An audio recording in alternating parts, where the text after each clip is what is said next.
దయచేసి ఆ పాప ప్రాణాలను కాపాడండి అంటూ ఒక ఎమోషనల్ పోస్ట్ని షేర్ చేశారు మంచు మనోజ్ గారు.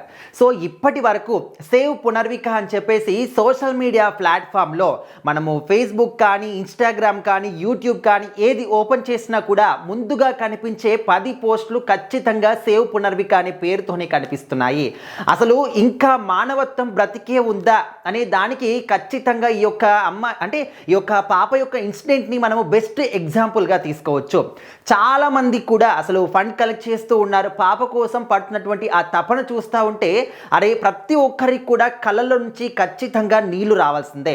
అరే మనకెందుకులే అని వదిలేయకుండా ప్రతి ఒక్కరు అరే మన పాప రేపొద్దున మన వాళ్ళకు కూడా ఏదైనా అవుతే ఇలాంటి రేర్ డిసీజ్ అనేది వస్తే అంత డబ్బు ఎక్కడి నుంచి తీసుకొస్తామని ప్రతి ఒక్కరి హృదయాలు కూడా కదులుతున్నాయి. ప్రతి ఒక్కరు కూడా ఆ పాప కోసం ఫైట్ చేస్తూ ఉన్నారు. ప్రతి ఒక్కరు కూడా ఆ పాప కోసం డబ్బులు కలెక్ట్ చేస్తూ ఉన్నారు. స్వయంగా వాళ్ళ నాన్న అకౌంట్కి కానీ, వాళ్ళ అమ్మగారి అకౌంట్ కానీ, లేకపోతే స్వయంగా వెళ్ళి వాళ్ళ ఇంటికే వాళ్ళకి అందిస్తూ ఉన్నారు. సో ఇంతమంది రెస్పాండ్ అవ్వడం అనేది ఫస్ట్ టైం చూస్తున్నామని చెప్పేసి కూడా చాలామంది అభిప్రాయపడుతూ ఉన్నారు.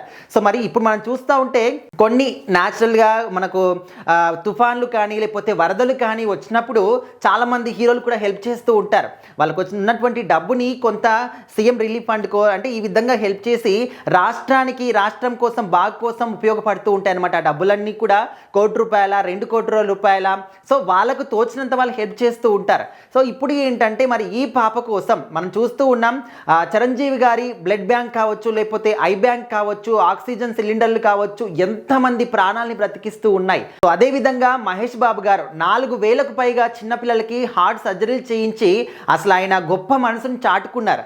అదేవిధంగా ఇటు మనం మాట్లాడుకున్నటువంటి మంచు మనోజ్ గారు కూడా తనకు తోచినటువంటి సహాయాలు అప్పుడప్పుడు చేస్తూనే ఉంటారు. సో ఇప్పుడు ఏంటంటే ఈ పాపకి ఒక రేర్ డిసీజ్ అనేది వచ్చింది.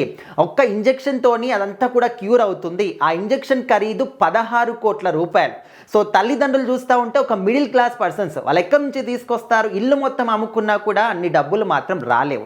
సో మరి ఆ పాపకి దయచేసి హెల్ప్ చేయండి అని చెప్పేసి ఇటు తెలంగాణ సీఎం గారిని, ఆంధ్రప్రదేశ్ సీఎం గారిని, అదేవిధంగా ఇంకొంతమందిని కూడా ట్యాగ్ చేసి ఎమోషనల్గా ఈ యొక్క పోస్ట్ని షేర్ చేశారనమాట. సో ఆల్రెడీ పాపకు కూడా ప్రాణాలకు ఏమీ డోకా లేదు అని చెప్పేసి ఇంజెక్షన్ కూడా ఇప్పించారు అని చెప్పేసి కూడా కొంతమంది మాట్లాడుకుంటూ ఉన్నారు. సో ఏదేమైనప్పటికీ కూడా ప్రభుత్వాలు కదిలొచ్చి ఈ పాపకు హెల్ప్ చేస్తే బాగుంటుంది అని చెప్పేసి మనోజ్ గారితో పాటు చాలా మంది కూడా అభిప్రాయపడుతూ ఉన్నారు.